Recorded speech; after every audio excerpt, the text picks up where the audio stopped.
WDEVradio.com, Apple and Google Podcasts, Spotify, and Amazon Music. The energy. We walked around for 35 minutes just in the parking lot looking for this car. The passion. UVM schedules the way they do to get as high a seed as possible in the NCAA tournament and to get as much tournament prep as they can because they're not going to get it from their league. The opinions on all your favorite teams.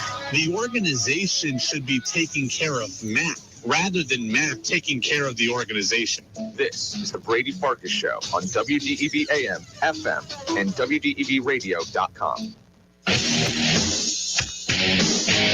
What's up, everybody? It is a Friday right here on the Brady Farkas Show on WDEV AM and FM and WDEVradio.com. It's a football talk Friday. It's a pre-World Series Game 1 Friday. It's a local sports weekend Friday. We got a ton to get to all the way up until 7 o'clock. Patriots and Jets with Phil Perry of NBC Sports Boston in about 15 minutes. A little bit from Robin Duncan, UVM men's basketball player, at about 6:45 as they ready for their first exhibition game of the season against St. Michael's. Some news on the Red Sox and Rafael Devers. We'll get to all of it over the next 90 minutes, and we'll take your texts on the Napa Morrisville, Napa Waterbury text line. That's 802-585-3026. It's your locally owned Napa stores in Waterbury and Morrisville. And again, 802-585-3026. 5, 4, 3, 2, 1. And here we go. The opening thoughts of the Brady Farkas Show are brought to you by Sticks and Stuff and by Swanton Lumber, Vermont's most complete locally owned home center with locations in Enosburg, Derby, Middlesex, St. Albans, and at Swanton Lumber. They're online at sticksandstuff.com. I'm going to make a vow to you right now. We are now, today, officially, headed for months of could Tom Brady return to New England rumors.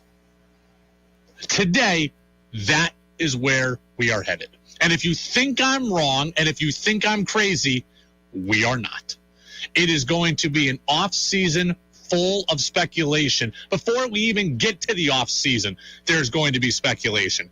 1,000%.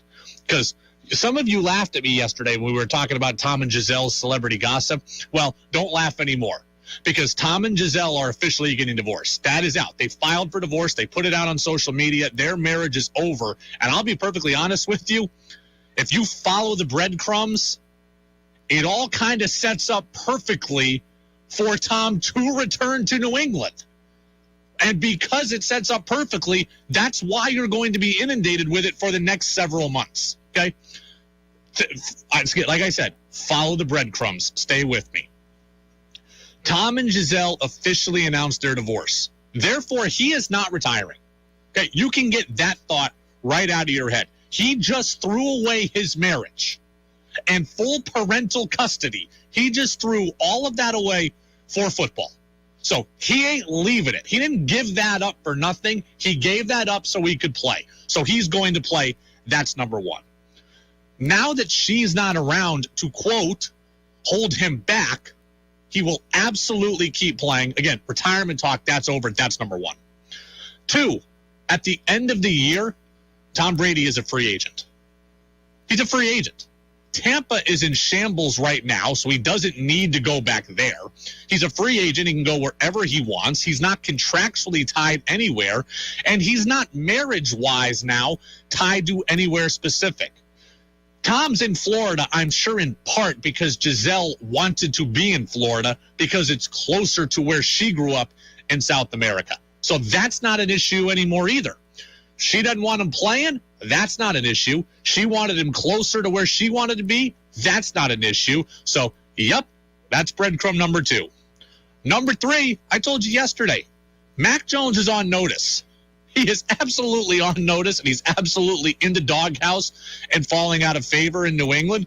He's easily tradable. He's got 3 years left on his rookie contract. He absolutely will have value to somebody else. So the Patriots aren't tied to Mac anymore at this point. They could easily draft another quarterback to have behind Tom while Tom plays. We see all the time, right? Teams have stopgap quarterbacks. right? Mitch Trubisky in Pittsburgh before Kenny Pickett, Geno Smith in Seattle before whoever. Teams have stopgap veteran quarterbacks all the time. Matt Ryan in Indy. Tom Brady could just go and be the stopgap quarterback in New England while they develop another quarterback. Max easily tradable. He has high value somewhere else. And Brady could be the stopgap quarterback. That's breadcrumb number 3. And number 4, Robert Kraft gets a chance to right a wrong. And don't underestimate the power in that. Jerry Reinsdorf, the GM of the White Sox, brought back Tony La Russa because his biggest professional regret 30 years ago was firing him. And Tony La Russa probably didn't belong as the manager anymore of a Major League Baseball team, but Jerry Reinsdorf had to right his biggest wrong. Don't you think Robert Kraft's biggest wrong is probably letting Tom Brady go? Gisele's not holding him back. Gisele's not dictating location. Mac is out of favor and easily tradable. And Robert Kraft gets a chance to right a wrong. Again, the breadcrumbs line up for this. Tom Brady is back in play for the Patriots next year. I'm not saying that I want it. I'm not even saying I necessarily think it's a great idea. I'm also not even saying that it's likely. But I can't deny it is very easy to draw a path for it to happen. I just did it in 4.5 minutes. This is why you're going to hear about this for months, because I just outlined it perfectly for you. There is a plausible path back to New England for Tom Brady. Does he want to? I don't know it officially. What will Bill Belichick think about it? I would say he's probably the one guy who can throw a real wrench in this plan. But the breadcrumbs all line up 1,000%. 802-585-3026, Napa Morrisville, Napa Waterbury text line. And here they come. Mark in Burlington probably sent before I just said this. Brady, do you think it would be a good idea for Tom Brady back in New England? I think it would be great in a lot of different levels. I don't love it. I'll get to that in a second, but I think it would be great in a lot of different levels. It would be great for Tom Brady personally and professionally, and it would be absolutely a home run for the fans. So I could make a case for it. It is always poetic when a legend goes back to a place they have left. Always. And it doesn't have to be pretty. Okay? It doesn't have to. When you are a diehard fan, trust me, you don't really care how it looks at the end. You're just happy to see your guy in the uniform again. I've seen this. Ken Griffey Jr. went back to the Mariners for a season and a bit. And he hit 214 and 184, and he ended his career by leaving in the middle of the night and just retiring. And guess what? I don't care about any of it.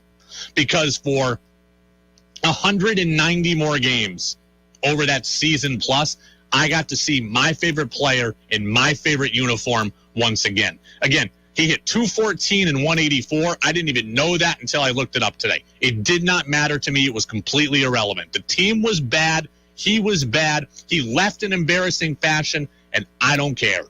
I got to see my guy in my uniform, and that is how diehard fans will feel about it. Robert Kraft gets to right a wrong. Tom Brady gets to get full closure and close the loop, and the fans get what they always wanted, to see Brady retire as a Patriot and wearing their uniform. Now, I am not a diehard fan of the Patriots. I like them. I root for them professionally. I'm deep in with them, but I'm not a diehard fan. Okay? I don't have the Tom Brady emotional attachment that you have like I do with the Griffey story I just told. So I don't want to see Brady come back and be bad. I don't want to see Brady come back and go 4-13 or 6-11 or 8-9. That's not what I want to see. But diehard fans, I don't think they care. For Tom Brady, I texted a buddy today, diehard Pats fan, biggest Pats fan I know. Told me, buddy, if he came back, they could go 0-17. As long as he doesn't get hurt, I don't care. That's how I think most Patriots fans feel. So this is a win on a lot of levels, okay? This is a win on a lot of levels. Steve says it would be really interesting to see the fan reaction. I just said I think the fans would love it. I think most fans would love it. There will be a handful that would say it's not smart or they don't want to see him taint his legacy. Most of them going to be exactly in the same camp as me with Ken Griffey. It is so powerful when you see your guy come back. And Tom Brady would come back the conquering hero. That's it. He would come back the conquering hero. Phil in Middlesex, but Brady would be 46 next year. So what? Tom Brady right now is not the problem in Tampa. Did you watch the game last night? Think about this. Last night, Tom Brady knew he was getting divorced today.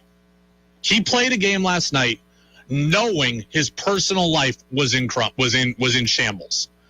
And obviously that weighed on him. Didn't it? It would have had to. It couldn't not weigh on him.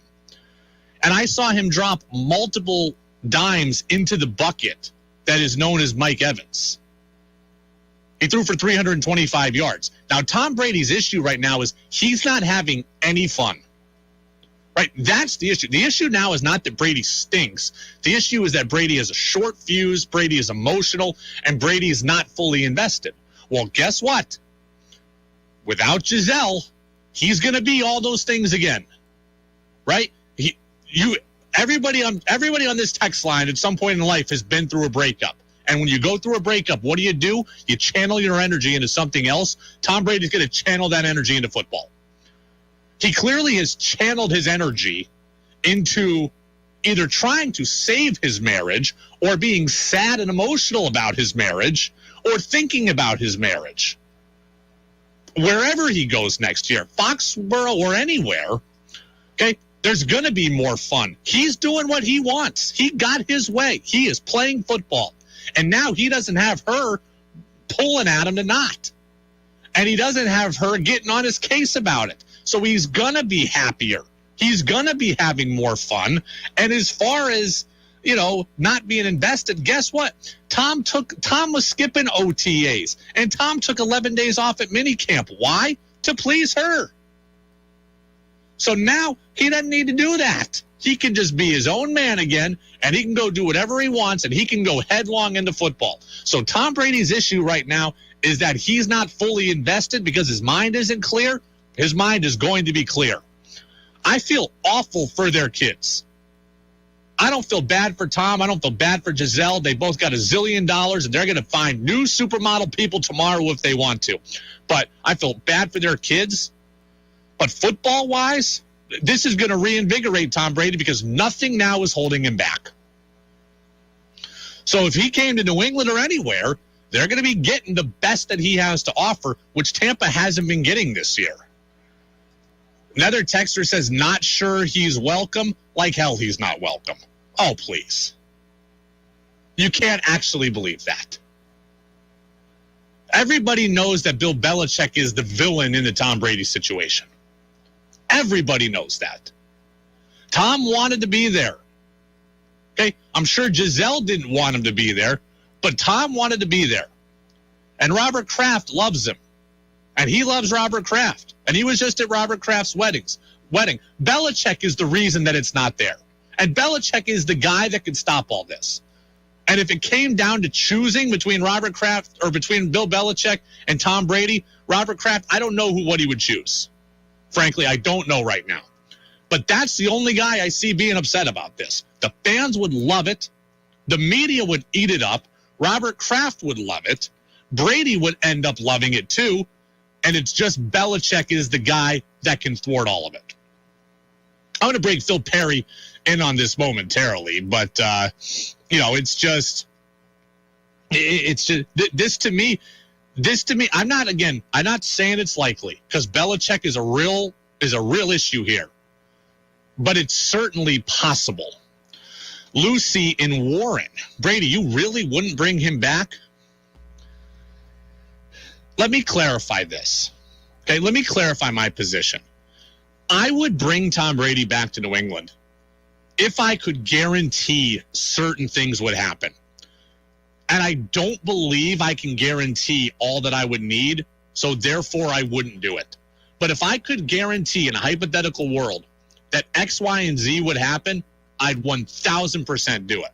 I'd need to know that Tom Brady was still good. That would be number one.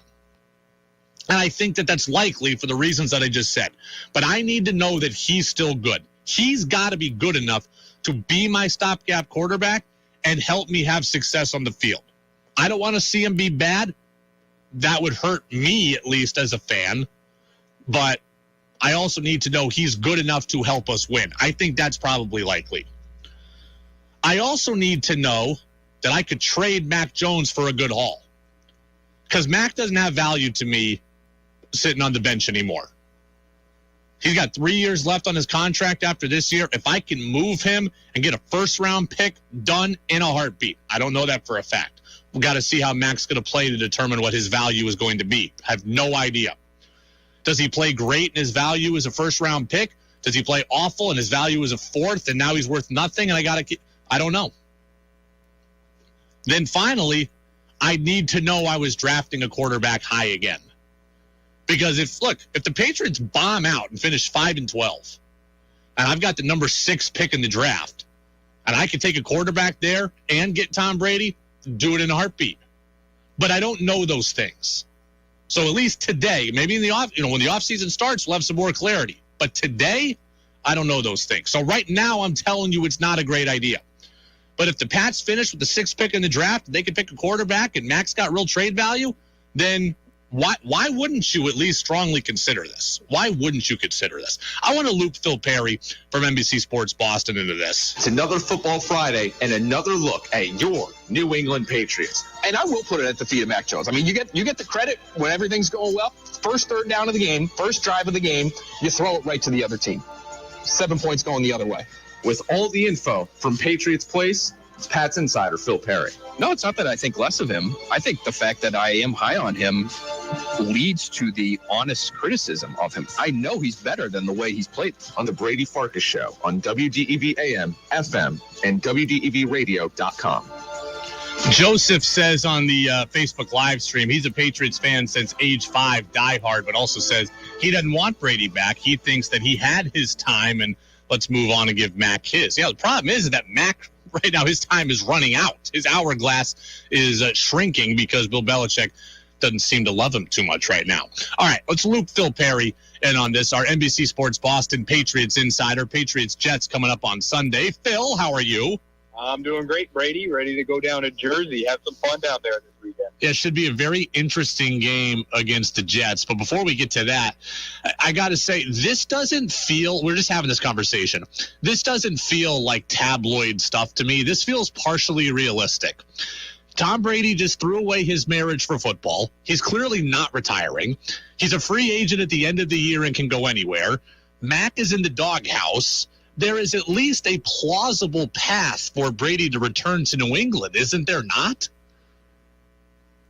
I would say from a football perspective, yes, right? Like there is a scenario in which the Patriots are willing to look for a veteran quarterback who could help them compete if they feel like Mac Jones, by the end of his second season, just plain and simple isn't the guy. With that particular veteran quarterback, I would say the odds are about as close to zero as I will ever say with anything Patriots related. I'm always the guy, Brady, who says never say never when it comes to Bill Belichick, never say never when it comes to the Patriots. They always do what you don't think they will do. I just really can't see this one because it goes all the way up to ownership. Now, maybe ownership would love to bring back Brady and all that it would do for the fan base and maybe do for his image as somebody who fans may still think of as the guy who didn't work hard enough to keep Brady around.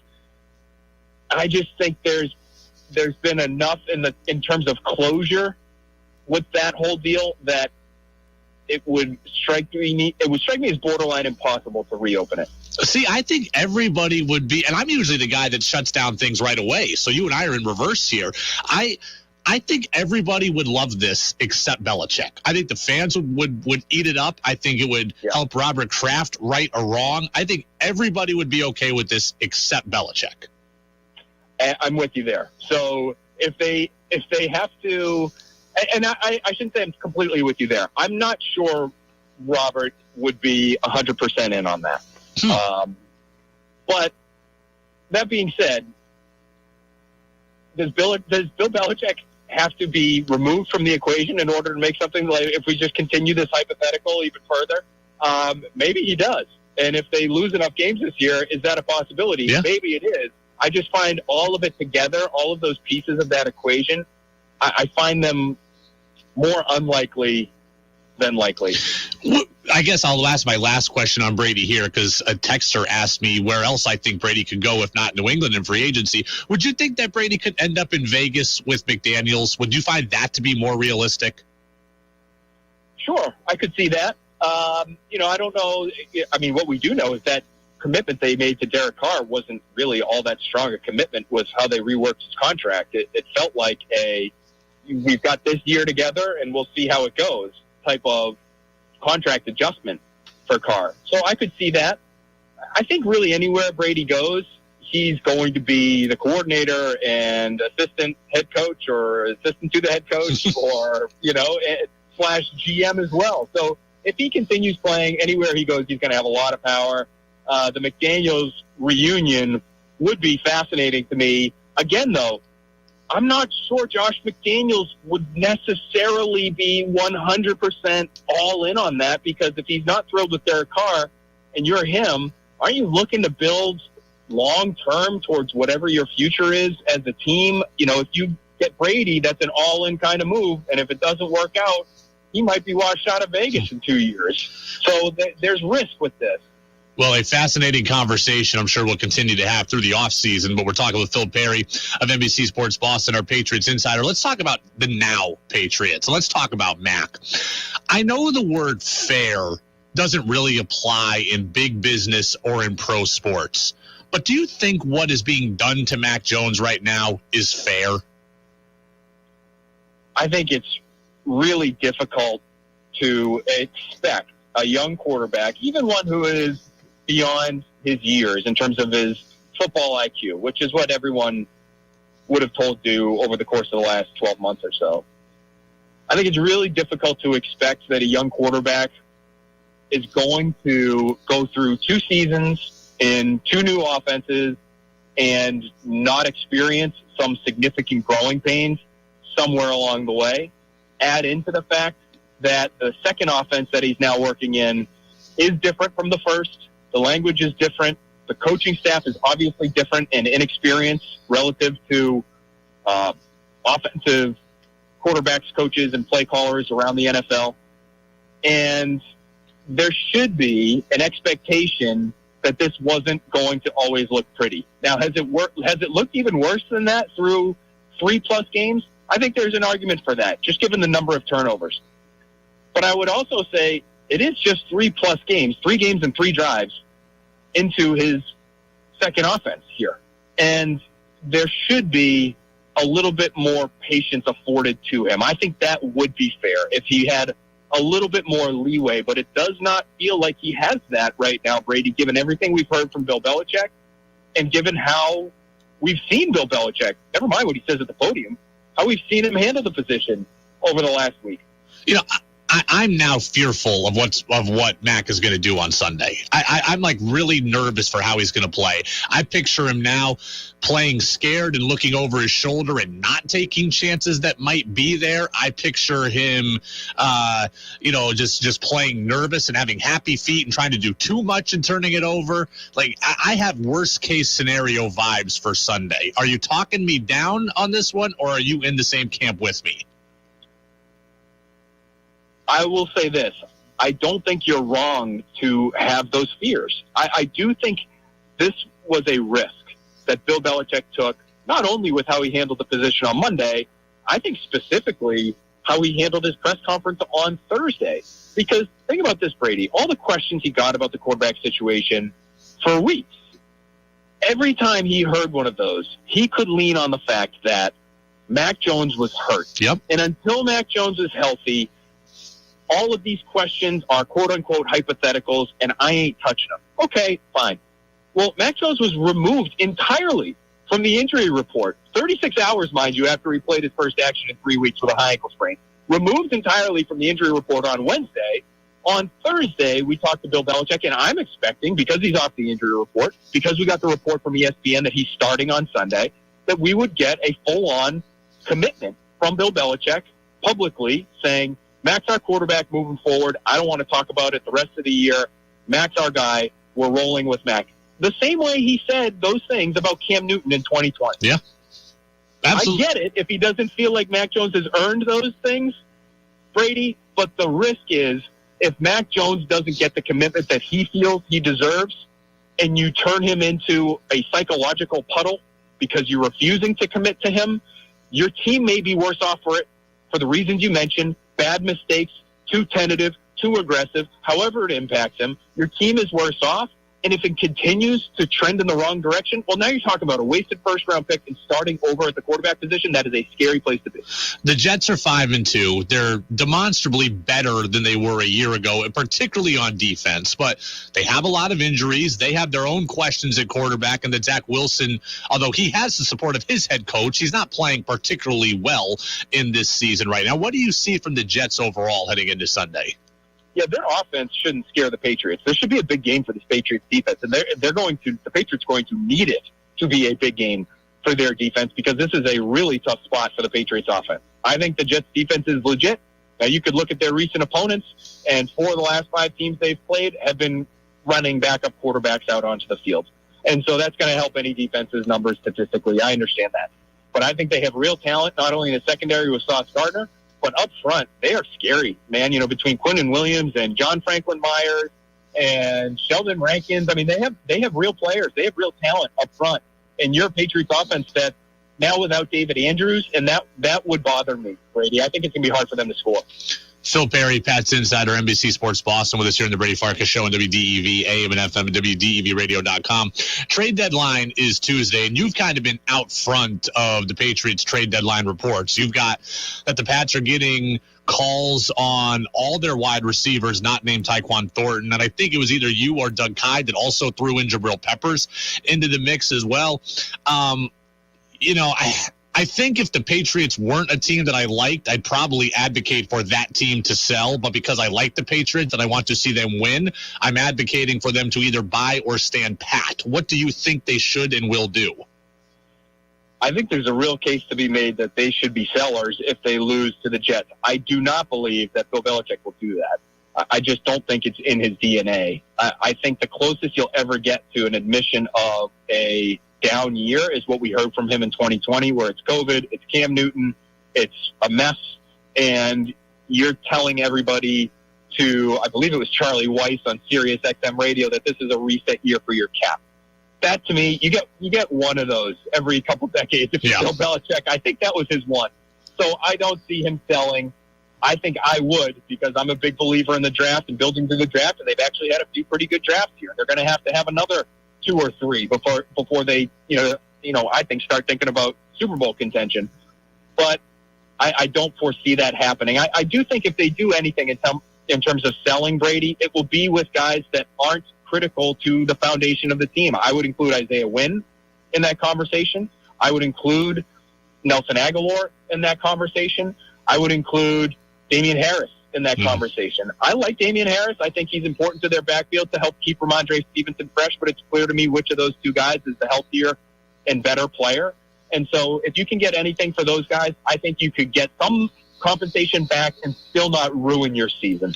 Phil Perry, NBC Sports Boston. Big game for the Pats Sunday at 1 against the Jets. Phil, enjoy it. Look forward to pregame live on NBC Sports Boston on Sunday at noon, and we will talk to you again next week. Always good to talk to you, buddy. I'll talk to you soon. Absolutely. Phil Perry, NBC Sports Boston, Pat's Insider. A lot of good stuff there. Trade deadline is Tuesday. Now, I don't want to see the Patriots sell. I just think that, look, I'm just inclined to want them to win every game. I can't see the forest through the trees. If they go to 3-5, especially, I tell every other team in the league to sell under those circumstances. I can't get the Patriots to do it. Trading Aguilar wouldn't bother me. Trading Harris might not bother me. I don't want to see him trade Parker or Myers. I really like what those guys have done. We'll come right back. We'll be back with more after the CBS News right here on WDEV. 96.1 WDEV FM Warren. 96.5 W243 AT Barrie. 98.3 W252 CU Montpelier. AM 550 WDEV Waterbury. This is CBS News on the Hour, presented by Liberty Mutual Insurance. I'm Peter King in Orlando. House Speaker Nancy Pelosi's office says her husband Paul has had successful surgery for a fractured skull and for arm and hand injuries he received during an attack at their home. The suspect faces charges including attempted homicide. More from San Francisco and KCBS's Matt Bigler. Police were dispatched to the Pelosi San Francisco home just after 2 a.m., where they encountered Paul Pelosi and an adult male both grappling with a hammer. The suspect pulled the hammer away from Ms. Pelosi and violently assaulted him with it. Our officers immediately tackled the suspect. Police Chief Bill Scott identified the suspect as David DePappy. The 42-year-old reportedly yelled, "Where is Nancy?" during the assault, but police have not released a motive. Nancy Pelosi was in Washington, D.C. at the time of the attack. The House Speaker's office says Mr. Pelosi is expected to make a full recovery. Matt Bigler for CBS News, San Francisco. Less than 2 weeks before the midterm elections, an intelligence bulletin obtained by CBS News warns of a heightened threat fueled by a rise in domestic violent extremism driven by ideological grievances and access to potential targets. Some of that ideology, of course, has helped fuel criticism of social media.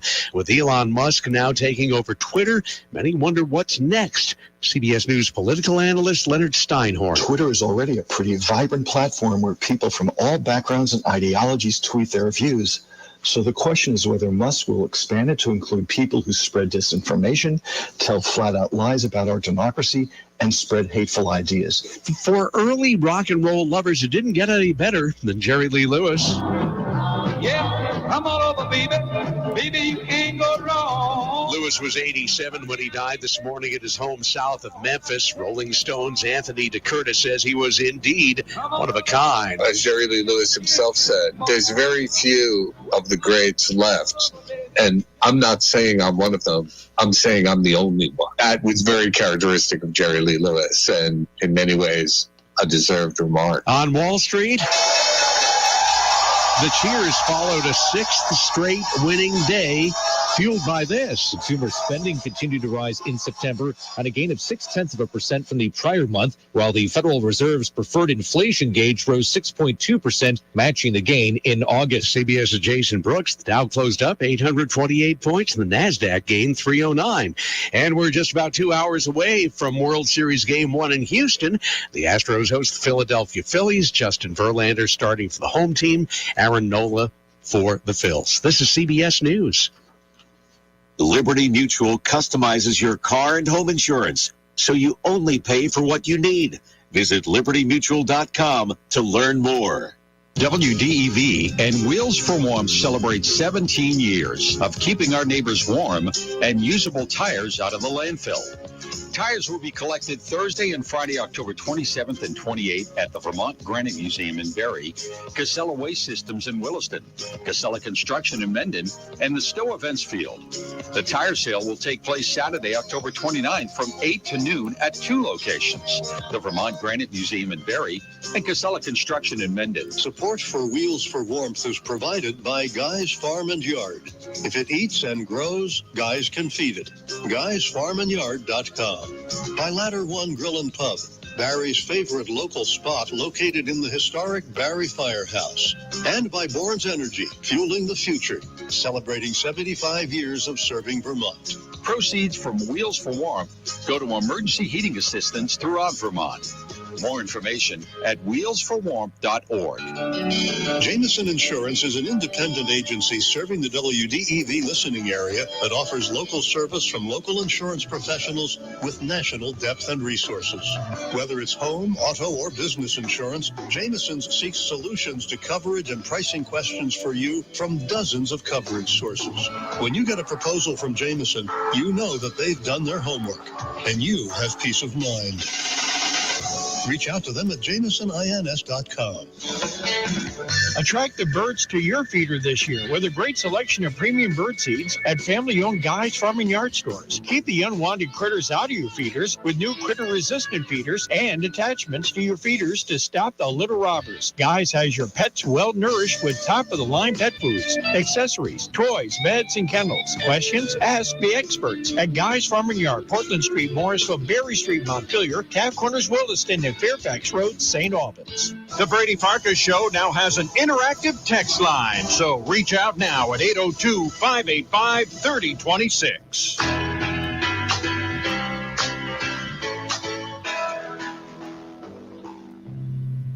Now it's back to the Brady Farkas Show on WDEV AM, FM, and WDEVradio.com. Welcome back in, Brady Farkas Show right here on WDEV, AM and FM, and WDEVradio.com. We're going to get to our six-pack of NFL questions here in a couple of minutes, but I want to start with a baseball update, and not even a World Series update. We got one of those, too, coming later in the show, but I want to start with a Red Sox update because there are some conflicting, interesting, and potentially even concerning reports out about the Red Sox and Rafael Devers. Let's take a step back.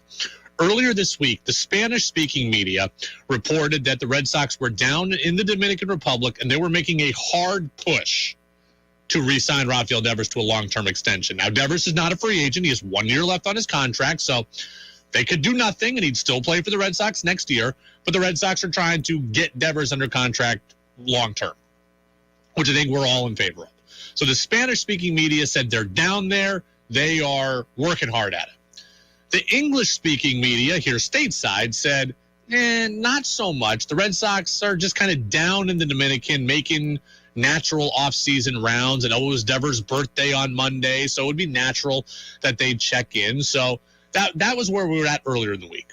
Yesterday, John Heyman of the MLB Network reported that the two sides are far apart in their contract negotiations. And that has everybody a little freaked out and a little on edge, right? Red Sox fans remember what happened with Mookie Betts. They don't want to see another star walk away or get traded away. So this has everybody on edge. So Heyman reports the Red Sox have really upped their previous offer, right? Like earlier in the year, the Red Sox offered Devers something that was insulting, like $165 million over maybe 8 years or something like that. So Heyman says they've bumped up their offer considerably to probably a little over $200 million. And didn't say the years, I'm presuming also about 8. So let's just call it that. 8 for 210. Heyman said a little over 200. Well, Heyman reports that Devers, his camp, is countering. They want at least 10 years, and they want at least $300 million. So basically, you're looking at about $100 million gap between the two sides. And that has everybody a little freaked out. And I got to tell you, usually I'm one of the first ones to freak out. Not in this case. I'm actually not worried about this development at all right now. And I'll tell you why. I actually think it's very fair that the Red Sox started the conversation in the a little more than $200 million range. I understand some people think you go out and you blitz them with your best offer. I think it's a negotiation, and I give an offer and you counter, and then we eventually meet in the middle. That's how I think it goes. That's how I'm hoping this will go. Austin Riley of the Braves, who is a great young player, got 10 years, $212 million. So my gut tells me if the Red Sox went around 8 for 210, that's a pretty good starting point. It's right around the same total money as Riley. It's over less years, which means it's a higher annual value. It gives Devers a chance to hit the open market one more time in his career at age 34 or 35. So I think it's a fair starting point. If I'm Chaim Bloom and Sam Kennedy, and I go to Devers and say, look, it's right around the same money that Riley got, and Riley's a great player. It's less years, so you've got a more proven track record, so you're going to get paid more annually, and you hit the market again at 34, 35. I think that's a good starting point. Conversely, I also think it's a good starting point for Devers' camp. They can look at it and say, look, Riley's not as established as Devers, and he got 10 years. We want 10 years. He's not as established. He hasn't done it for as long, so Devers does deserve more annual money. And $30 million a year, that's kind of the going rate for superstars, right? $30 million a year is a magic number. So I actually think it's fair that Devers' camp is countering with 10 for 300. Now, from where I'm sitting, the work really starts. I'm not worried about where these two are starting. I'm worried about where they're going to end up. I believe that there is a meeting point that's pretty close to a happy medium here for these two. Look, if the Red Sox want Devers to stay at 8 years, Can they give him $240 million? That's $30 million a year. It's close to halfway between the two offers, a little less, a little more in the Red Sox favor. And if the Red Sox win out on the money in years, then I think there's probably a sweetener or two in there for Devers. No trade clause. Opt-outs after years 4, 5, and 6. Give him a chance to control things. I absolutely think there is a happy point here. If the Red Sox cave and give him the 10 for $300, I think there's probably a sweetener in it for them as well. Hey, we are going to have a club option after year 5. No trade clause. I absolutely think there's a middle ground in here. If Devers wins out on money in years, I think the Red Sox deserve the right to have a sweetener their way. If the Red Sox win out on money in years, I think Devers deserves to have a sweetener his way. That's how I think this should, will, and can get done. So I saw Twitter freaking out yesterday. Oh, my God, the Red Sox are going to blow it again. The Red Sox are going to lose another superstar. They don't have to from where I'm sitting. First offer for the Red Sox makes sense. First offer from his camp makes sense. Meet in the middle. There's a common ground there I'm pretty sure about. Again, I see both sides of this. Devers wants money in years. Great. If you want that and you get it, then I deserve something in return. Red Sox want less money, less years. Okay, great. Devers says, if you get that, then I want something good in return. I want the ability to control my financial future. Opt-outs after years 3, 4, and 5. Opt-outs after years 4, 5, and 6. Full no trade clause. There's got to be something there. So I'm not as concerned about this as other people are. What I would tell you is that I am a little concerned about is, so Tom Caron and Buster were both on with us earlier this week, and they both said that they would be okay prioritizing Devers ahead of Bogaerts. They both said they'd be okay prioritizing Devers over Bogaerts. And it kind of makes sense, right? Devers is the better player, younger. I think he's more important to the long-term health of the franchise. But I hope that the Red Sox negotiations with Devers don't impact what they're doing with other players, Bogaerts included. I mean, I think about it like this, or my worry is this. If the Red Sox put an offer out to Rafael Devers, I hope they're not just waiting for an official counter, and then they're waiting to recounter. I don't want that. I don't want it to be like Devers and then the rest of the offseason is passing us by. That would be my fear. That would be my worry, that the Red Sox wait for Devers, and while they're doing that, they're ignoring Bogaerts. While they're doing that, they're ignoring Carlos Rodon. They're ignoring Mitch Haniger. They're ignoring Michael Conforto. They're ignoring Edwin Diaz because they're waiting. I don't want that to be the case. That would be the thing that worries me more than anything else, is the Red Sox just letting the Devers negotiations take over their life and nothing else happens. That's what they can't afford. The Red Sox have too many needs and too much money to spend to allow themselves to get stuck on only one thing. They got to be able to walk and chew gum at the same time. So it is the Brady Farkas Show at WDEV, AM and FM, WDEVradio.com. We're going to have Robin Duncan. I spoke to Robin Duncan earlier today, starting guard for the UVM men's basketball team, and spoke to him earlier. We're going to play kind of the best few minutes of that interview towards the end of the show. Catamounts will have their first exhibition game coming up tomorrow night at 7 at home against St. Michael's College. Now we get to our six-pack of NFL questions, so cue the music.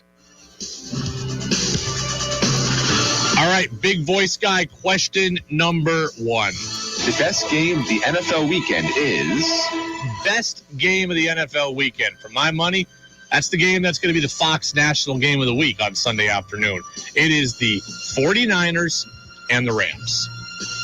And this is the best game because I think we think of these teams as two of the best teams in the league, right? Rams won the Super Bowl. Niners got to the NFC Championship. It's an NFC Championship rematch. There's star power all over the field. But these two teams have underwhelmed at this point. They're both looking up at the surprising Seahawks in the NFC West. This has to be, this is the best game I think we thought coming into the week. It's got to live up to the hype. Both these teams are fighting now, not for their season per se, but they're fighting to get some consistency going. I mean, both these teams have 3 wins. Now, the 49ers are generally getting healthier. They've got Christian McCaffrey now in his first full week with the team. I'm excited to see what he can do. But Deebo Samuel's been ruled out. That's a huge loss. The Rams have been injured, too. They're getting healthier. They're going to get back Van Jefferson, it looks like. Their corner, Troy Hill. Matthew Stafford's been Sean McVay's lost 7 consecutive games to Kyle Shanahan. The NFC Championship rematch, it's supposed to be like an NFC Championship preview. And instead, both these teams are fighting to not fall too far off the first place pace here. The Niners have already dismantled the Rams this season, 24-9. They've just got their number right now. We'll see what happens, but this is the game. Fox has it as the national game of the week at 4:25 on Sunday, and I hope it lives up to the hype. The game that intrigues us most is... Yeah, I can't believe I'm saying this, but it's the 3-4 Panthers at the 3-4 Falcons. Because guess what? The winner of this game is in first place in the NFC South. Seriously, the Bucs lose last night, and the winner of this game between 2, 3, and 4 teams is going to be in first place. Last week, I told you I thought the Panthers would end up in the worst game of the week category every week. Then they go out and smoke Tampa, and now they got a chance to get back to 500, and they got a chance to get in first place. And this is a very interesting matchup for a couple of reasons. One, P.J. Walker starting again at quarterback for Carolina, not Baker Mayfield. I like P.J. Walker. Chuba Hubbard is out in this game. He's the running back now and not named Christian McCaffrey since he's gone. So the Panthers are very depleted. But again, they're playing for a chance to be in first place. Now, the Falcons stink on defense against the pass. They are dead last in the NFL against the pass. They allowed Joe Burrow to throw for 480 yards last week against them. So you would think Carolina could pass, but Carolina is one of the worst teams in the league against with the pass. So I don't know what to make of this game. Atlanta can't defend the pass, but Carolina can't throw. I mean, P.J. Walker's got 237 yards passing in 2 starts. In 2 starts, 237 yards passing. That's less than 120 yards a game. So I don't know what to make of this one. It's part of the reason why it's so intriguing. Okay, Atlanta's injured. Their best corner, A.J. Terrell's out. Carolina's injured and depleted. Hubbard's out. They traded everybody. Backup quarterback. Really a third-string quarterback when you include Mayfield, Darnold, and then Walker. This is a very unknown game, and it's a game that decides first place. That only in the NFL. The bar rescue game of the week is... Worst game on the NFL calendar, right? The game you'd rather watch bar rescue, a bar rescue marathon and nap through. That's Steelers at Eagles. I have no interest in watching this. The Steelers have lost 5 of their last 6. The Eagles are unbeaten. It should be a blowout. But hey, weirder things have happened, right? The Bucs lost to the Steelers and they lost to the Panthers. So I'm not saying it can't be made interesting, but this one feels like it won't be that interesting. Steelers lose 5 of 6. Rookie quarterback and Kenny Pickett there. Eagles have done pretty much everything right. They can score. They get big leads early. They've got Robert Quinn now.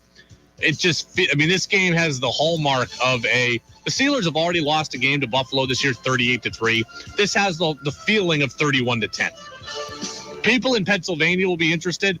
I don't have to be. It just feels to me like this is the game that's the worst. And there are some dog games this week, right? Like Tennessee and the Texans, Colts and Washington. Like there are some dog games this week. That one feels like the most dog to me. The player we want to watch most this week is... Yeah, Mac Jones. Mac Jones is the player I want to watch most this week. And I'll be honest. I was talking with Phil Perry of NBC Sports Boston about this a little while ago. I do not feel good about this game for the Patriots. And I do not feel good about Mac. Like, I have worst case scenario vibes here. And I hope that I'm wrong. And if Monday comes and I am wrong, I will gladly own it. I do not want to be right about this. but I fear that I'm not. I fear that I'm not wrong. I think Mac Jones is tough. I think he's strong-minded generally. But I believe what happened to him this week, over the last few weeks, I believe that's too much and too overwhelming for any young player to overcome. Okay, Mac is on the road this week against a very good defense and a very good defensive coach in an environment where they hate the Patriots. So I think the crowd alone will make it tough. The Jets are finally good. Right, the last time these two teams played, the Pats won, 54-13? That's not going to happen this time. You're on the road, hostile environment, they hate you, good defense, good defensive coach. That alone is going to make it tough. The Jets finally have energy at week 8 of a season for the first time in a decade. That will make it tough. It's your first full game back on that injured ankle. There's still the uncertainty, just a little bit, even mentally, of can I do it? How will I hold up? What if I get hit? What if I get rolled up on? There's reports out that Mac has numbing in his toes because of this high ankle sprain. Not a huge cause for concern, but for a guy who's never really been hurt, I got to think that that's in his mind a little bit. You're rusty. Your coach has given you no public backing. You were taken out of the game on Monday night. Your future is up in the air. I fear worst case scenario stuff here. Like, remember in 2020 in the COVID season when the Patriots played the Jets on Monday Night Football and Sam Darnold went viral for the whole I'm seeing ghosts thing? That's where I fear Mac being on Sunday. Again, I hope that I'm wrong, but I fear the I'm seeing ghosts of Sam Darnold happening to Mac Jones.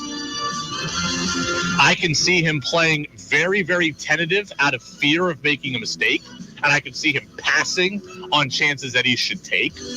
I could see him going the other way, trying to do too much, trying to prove how good he is, and taking a bad sack, trying to make a play and fumbling, throwing a bad pick. I could see all of it. I could see the Patriots getting the ball first, going 3 and out. I could see the Patriots getting the ball first, Mac getting sacked and fumbling, and getting returned to the house. I could see all of it. I hope that I'm wrong. Athletes at the professional ranks are incredibly resilient. Mac is resilient too, but this feels like a little too much. You've had your mind yo-yoed with. Your head coach doesn't publicly support you. You got the young guy breathing down your neck. It just feels like what can go wrong will go wrong. I don't know how you feel, 802-585-3026, but I don't feel good about this one. I don't feel good about this one. The player with the most pressure this week is? I don't want to cop out, but the guys who had the most pressure, I think, are the 3 guys that I've said for the last couple of weeks. Kyler Murray, Aaron Rodgers, Russell Wilson. Those are the guys with the most pressure. Kyler Murray, because his team's in last place right now in the NFC West. They got to the playoffs last year and were the last remaining unbeaten team. They're in last place in the NFC West. They're going to Minnesota, where they've never won. 0-10 all-time in Minnesota. The Vikings are 5-1.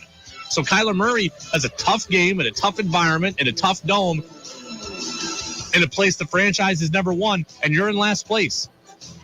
So Kyler's got pressure. We know that Aaron Rodgers has pressure. He's 3-4. He can't fall to 3-5 because the Vikings are already so far ahead in the division. They've beaten you already. You can't fall even further behind them. And Aaron Rodgers is in the crosshairs right now. He's calling out his organization. He's calling out his teammates. People are talking about how much he's talking. That's not a good look. And now you're playing Buffalo on the road where you've never won. 0-6 all time in Buffalo are the Green Bay Packers. They're probably going to be 3-5 by the end of this year, or by the end of this game. They're already out Alan Lazard on Sunday night. So it's going to be an uphill climb against a better team in a tough environment on Sunday Night Football. That's going to be a supercharged powder keg.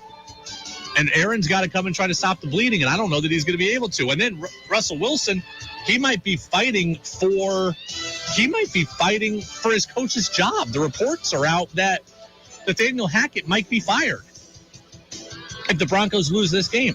Russ is dealing with, hey, they're playing in London. They're playing against a bad Jacksonville team who has talent but can't put it all together right now. Russ is banged up. He's fighting for his coach's job. His credibility is on the line. All of those guys have pressure yet again this week. The most amazing NFL stat of the weekend is... Most amazing stat of the NFL weekend is right back on the Broncos, because it's really amazing. The Broncos are 2-5, and it's amazing how much Russell Wilson has torpedoed this team right now. The Broncos defense is first in yards allowed per play. The Broncos defense allows 4.5 yards per play. They're one of the top scoring defenses as well. They're a great defense right now. When you have a great defense, you're supposed to be near the top of the charts. Instead, the Broncos are 2-5 because their offense is dead last in scoring at 14.3 points per game. I know Brett Rippon was playing last week and not Russ, but Russ has played in 6 of the 7 games. He's very much responsible for what's going on. Broncos defense is number 1 in some categories, and their offense is dead last. And I never thought I'd say that about a Russell Wilson-led offense. It's the Brady Farkas Show on WDEV, AM and FM, and WDEVradio.com. We will step aside. We'll come back, get a little World Series preview. Dave Dombrowski back in the Fall Classic. Remember when he was leading the Red Sox in the Fall Classic? How does that make us all feel? We'll talk about it next on DEV. Looking for a little more art in your life? Discover the rich arts and culture scene right at downtown Waterbury. Find the perfect artwork to add to your home, whether you prefer pretty paintings and photographs or stunning ceramic sculptures. Find something that combines form and function, or stock up on supplies to keep you busy through fall and winter.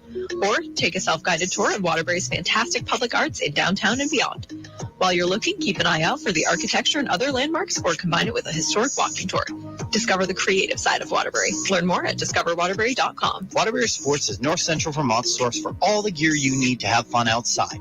Come peruse our huge selection of skis and snowboards, bikes, apparel, and gear for team sports. Waterbury Sports is conveniently located in downtown Waterbury, Vermont. Stowe Street Emporium, a locally owned gift, apparel, and accessory store featuring an abundance of fun, eclectic, and unique pieces. We are open 7 days a week, Monday through Saturday, 11 to 5, and Sundays, 11 to 3. So see you soon at 23 Stowe Street in historic downtown Waterbury. This is CBS News business analyst Jill Schlesinger. Getting good value for your hard-earned money is more important than ever. When you have aches and pains, good value means getting relief that lasts, like the relief you'll enjoy from Salon Paws pain-relieving patches. People that use Salon Paws reported less pain with improvement in mood, sleep, and the ability to work. Life is better without pain. You can live better. Salon Paws. It's good medicine. Angie's List is now Angie, and we've heard a lot of theories about why. I thought it was an eco move.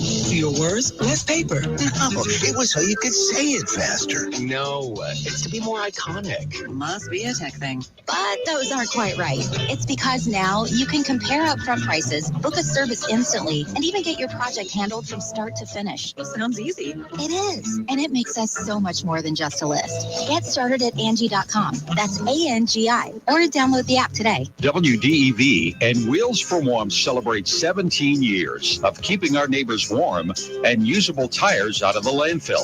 Tires will be collected Thursday and Friday, October 27th and 28th. The tire sale will take place Saturday, October 29th from 8 to noon at 2 locations, the Vermont Granite Museum in Barrie and Casella Construction in Mendon. Support for Wheels for Warmth is provided by Plainfield Hardware General Store and Deli, Route 2 between East Montpelier and Plainfield, by New England Municipal Resource Center, NEMRIC, supporting strong communities by helping local government since 1986, and by The Source, located in Montpelier, your go-to place for car repair and used Subaru sales. Wheels for Warmth tire sale, Saturday, October 29th from 8 to noon. Proceeds from Wheels for Warmth go to emergency heating assistance throughout Vermont. More information at wheelsforwarmth.org. Think you know sports better than Brady does? Text in with your thoughts at 802-585-3026.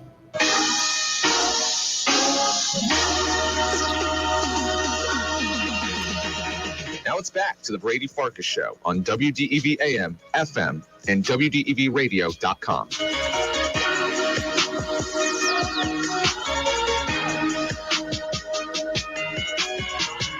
Welcome back in, Brady Farkas show right here on WDEV, AM and FM, WDEVradio.com. World Series comes up in 30 minutes. We're going to have the pregame show for you at 7. Astros Phillies. First pitch is 8:03 from Houston, where the roof will be closed today. But I want to bring a Red Sox tie into this because Dave Dombrowski is the president of baseball operations for the Philadelphia Phillies, and he used to be with the Red Sox, obviously, and helped build the Red Sox that won the 2018 World Series, and now he's back in the World Series with his fourth different organization.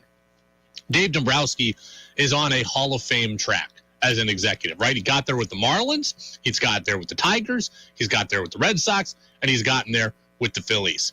And as the World Series begins, and as you look at the team that Dave Dombrowski assembled, you should think to yourself that Dave Dombrowski got a raw deal in Boston. Okay? It's tough. I think Red Sox fans, it's tough to watch Dombrowski because a lot of you don't like Chaim Bloom's method of building teams, so you're like, oh, well, if we just kept that guy, we'd be in the position the Phillies were in. I think this is a situation where two things can be true at the same time, right? You know I love that phrase. I say it all the time. Two things can be true at once. I can acknowledge that I think Chaim Bloom has a better blueprint for building a baseball team than Dave Dombrowski does. But also, I can acknowledge, as you should, that Dave Dombrowski was given a raw deal with the Red Sox. I think both of those points are perfectly fair. To me, Bloom's methodology in building is more sustainable, right? Dave Dombrowski is spend. And it worked for the 2018 Red Sox. It worked for this year's Phillies. But spend, to me is not a sustainable way of building. So I look at it and say Chaim Bloom's way is overall better. Drafting, developing, player development, etc. Spending is just kind of a supplement to it all. I think all teams would like to build that way. They just can't all execute it. So I believe that Bloom's way is better. But at the same time, Dave Dombrowski got a raw deal in Boston, and Buster Olney of ESPN told us that yesterday, and he got it right. Right. That's exactly right. Well, look, I felt like at the time that the Red Sox let him go, that ownership was not being fair to him because he was brought in to win a championship, and he executed by using resources exactly what they wanted. And that's how they wound up dogpiling at the end of the 2018 World Series. And Chris Sale played a role in that, and other guys they picked up played a role in that. And so I did think it was kind of funny that when, amusing when ownership let him go, as if he had, veered away from the vision. What did they expect when you get Dave Dombrowski? Yeah, Buster's right. Dave Dombrowski did exactly what he was brought in to do in Boston. And for him to be blamed one season after winning the World Series, I think is unfair. Again, I like Bloom, and I like what Bloom is doing. I think that's ultimately better. But Dave Dombrowski shouldn't be punished for doing exactly what you said to do. The Red Sox told Dave Dombrowski, get us a World Series. And guess what? He got a World Series. And your reward for that is less than a year after a parade. Your reward for that is getting fired unceremoniously. Dave Dombrowski made some mistakes, right? The Chris Sale extension has been a flop. Dombrowski gave that, but ownership approved it. He also deserves some credit because the team-friendly Xander Bogaerts deal was done under Dave Dombrowski's watch. I think Dave Dombrowski was wronged by the Red Sox. Did he deserve a chance to reset and do it more the Bloom way? Maybe. I don't know that, but at the very least, he deserved to not be fired in the middle of the night like he was. That, to me, wasn't right. Dave Dombrowski deserved better. You don't trust that he can pivot and win a different way? That's one thing. But to fire him in the middle of the night after he won you a World Series less than a year earlier, that wasn't right. We've been talking a lot about fair this week when it comes to Mac Jones. That wasn't fair to Dave Dombrowski either. All he did was execute your vision. He went out and he won the World Series. And he brought in Sale in a trade. He acquired, Steve Pierce at the deadline, a guy who helped, and Mitch Moreland, and he got, Ian Kinsler, all these guys who helped to a degree when that Nathan Eovaldi, Dave Dombrowski brought in all those guys, and he was unceremoniously fired. So he was given a raw deal. Texter says Dombrowski did a great job, but how about the presence of Kyle Schwarber? What a difference in Philly. Yes.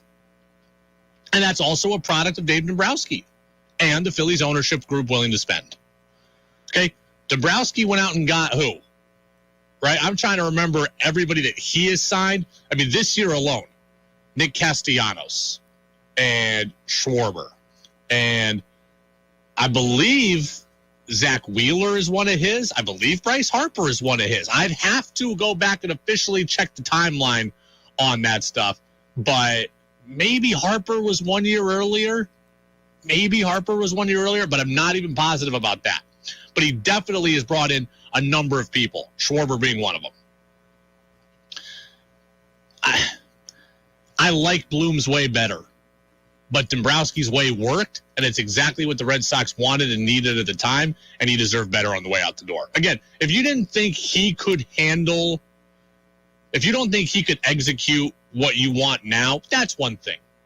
But still, the guy did what you wanted. He deserves to be treated better. It is the Brady Farkas Show on WDEV, AM and FM, and WDEVradio.com. I want to wrap up my thoughts on Mac Jones just for the day here, okay?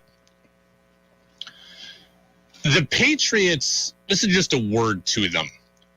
The Patriots need to figure out what Mac Jones is and what they want him to be, because it's very interesting.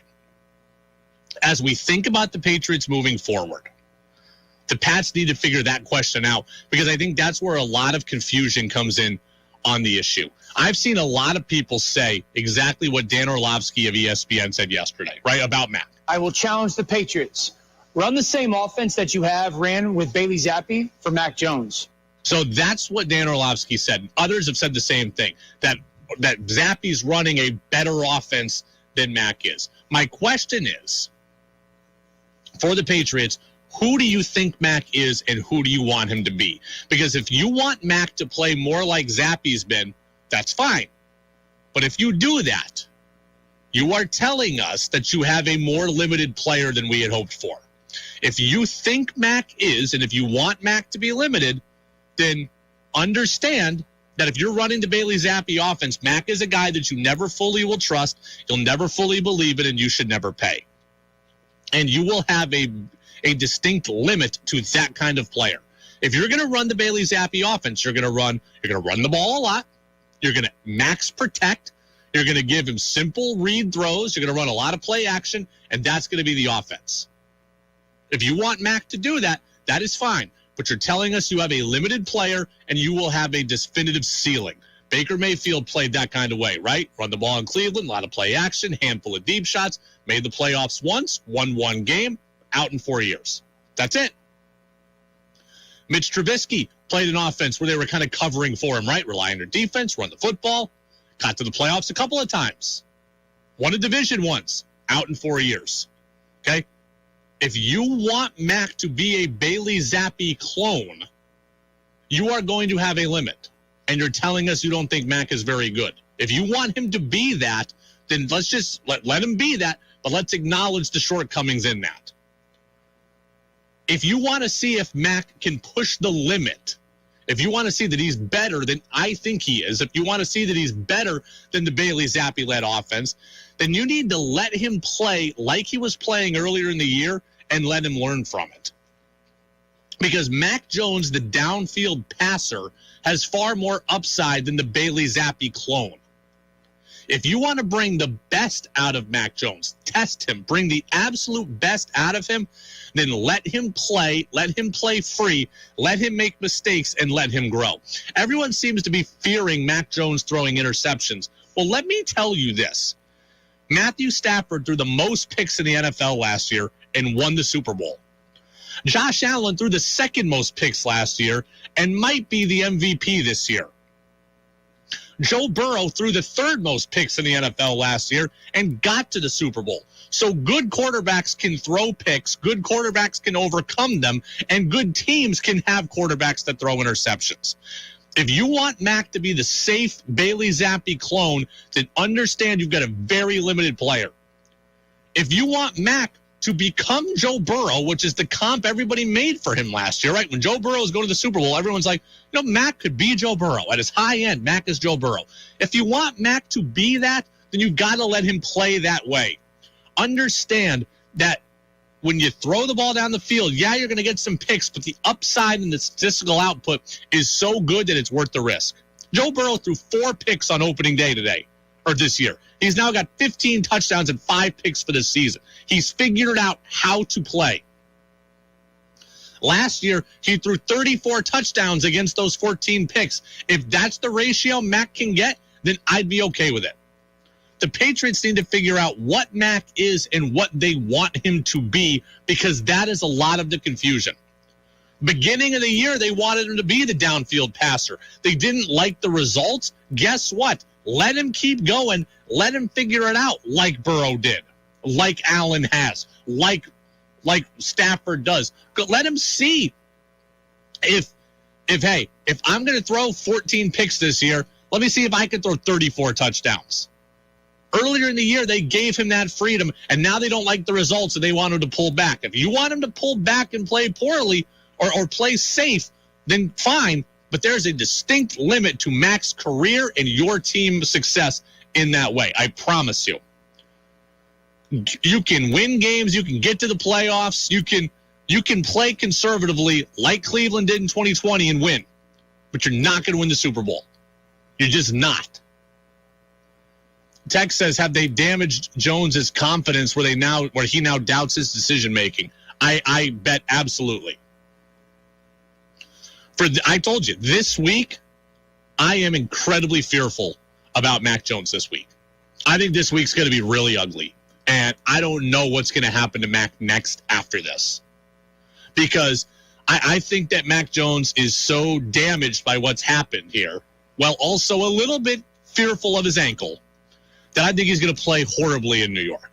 And I think the Jets are going to win this game. And I hate saying that. And I hope that I'm wrong. I will gladly own it if I am on Monday.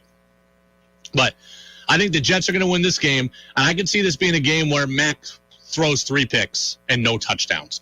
I can see this being a game where Mac throws 2 picks and fumbles twice. I could see worst case scenario stuff. And then after that, is Mac benched and totally in the tank? Maybe.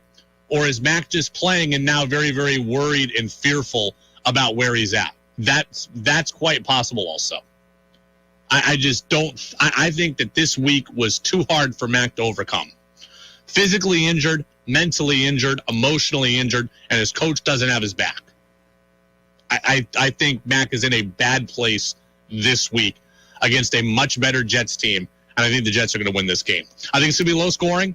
I don't think the Jets have a very good offense, and they're injured there, but their defense is good. And I can see the Jets winning it 17-13, 20-16, something like that. But I fear worst-case scenario stuff for Mac.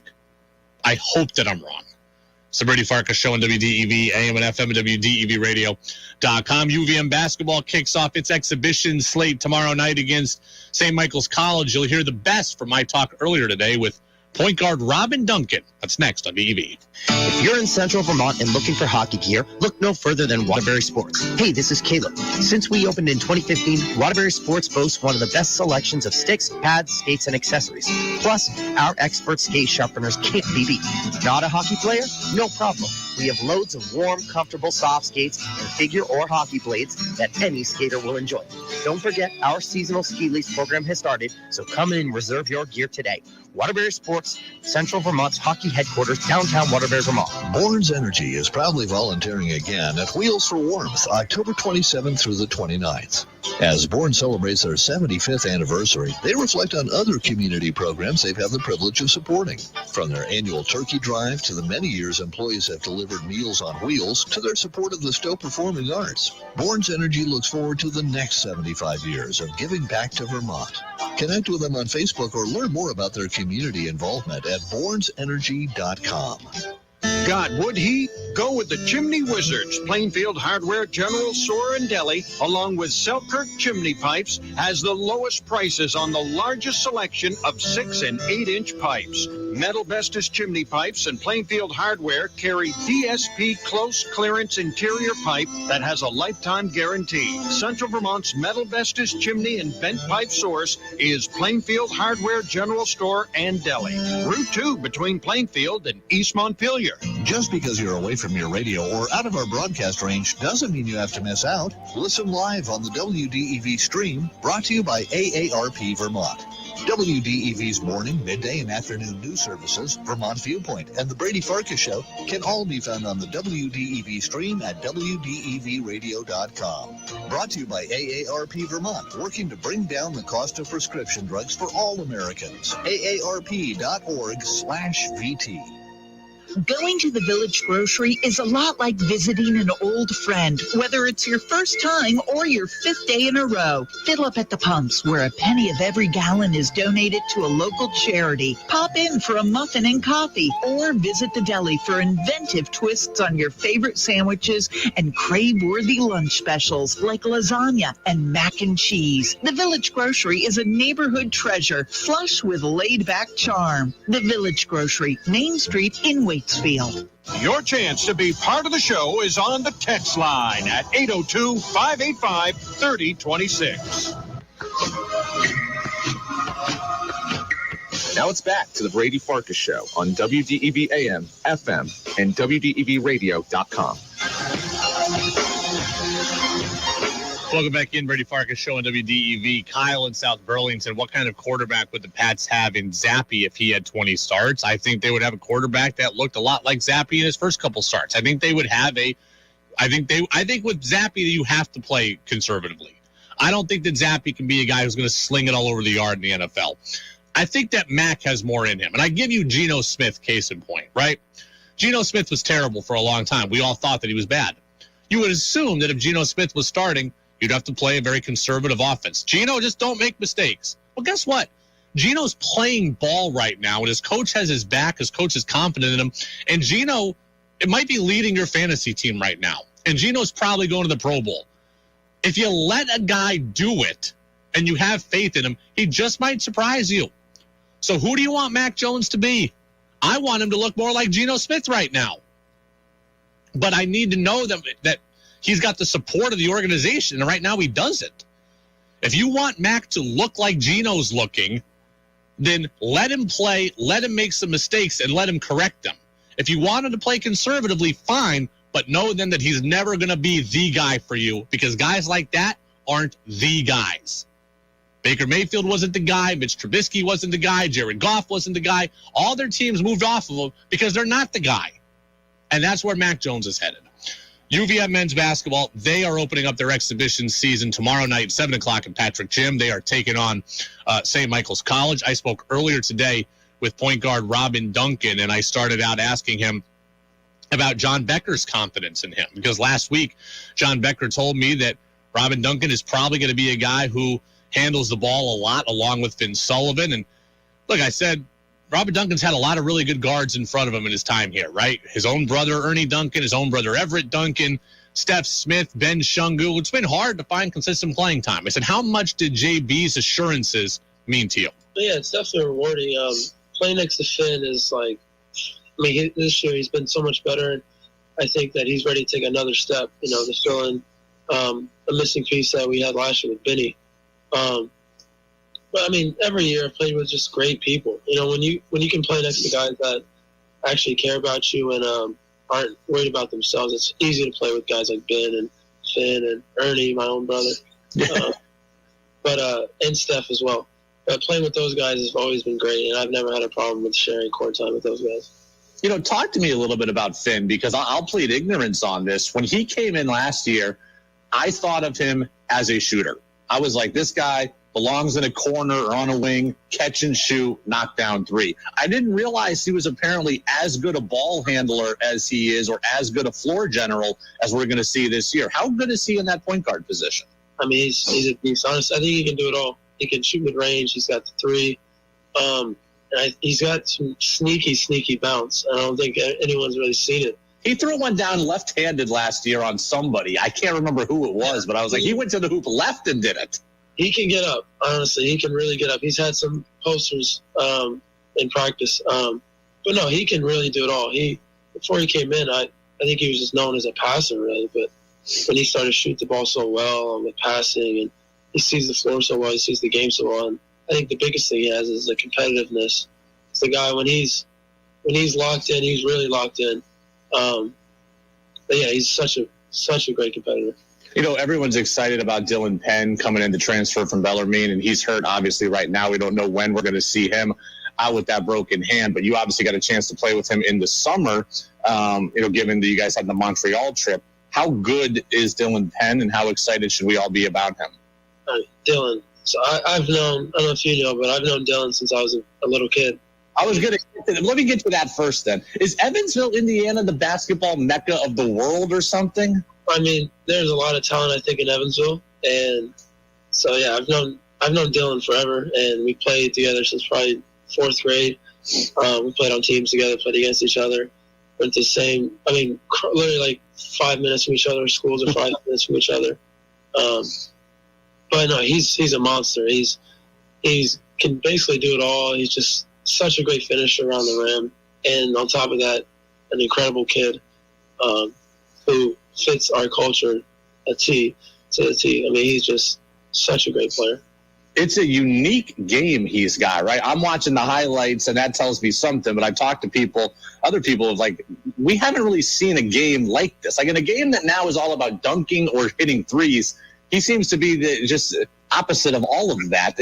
I'm very excited to watch this unique style. No, I think everyone will be excited to see him. He's a bucket getter.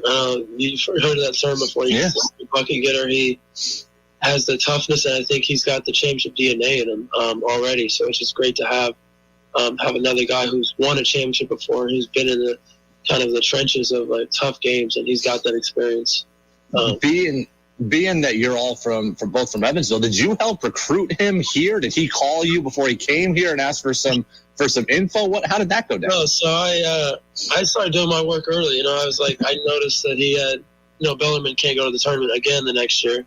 It's like before his championship game, I would be texting him like, hey, good luck. And then right after the game, I'm texting him. And I remember texting him 2 weeks after the season was over, and I was just trying to work my way in. How's it going? You still coming back to Bellarmine? And he was like, oh, yeah, I don't know. I think so, blah, blah, blah. And then he started once he said he wasn't coming back to Bellarmine, he took a visit to Missouri. I'm like, oh, man, Missouri's pretty good. And he thought about going there, and I just kept working. And I texted him after Easter one more time. I was like, dude, you got to come here. Like, he hadn't committed yet. Like, yo, come, you got to come visit at least. Come visit. And I knew as soon as he visited, he was going to love it.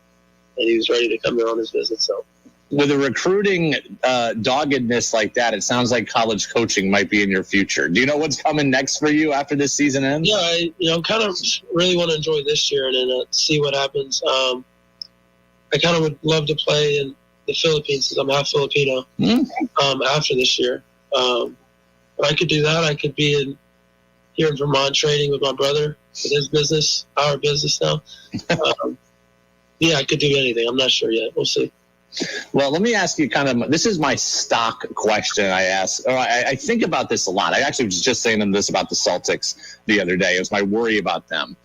We all know that the veterans on this team have been to the NCAA tournament. They want to get back and they want to win a game. The newcomers like a Dylan Penn come to this program because they want to end up in March and they want to win a game of the tournament.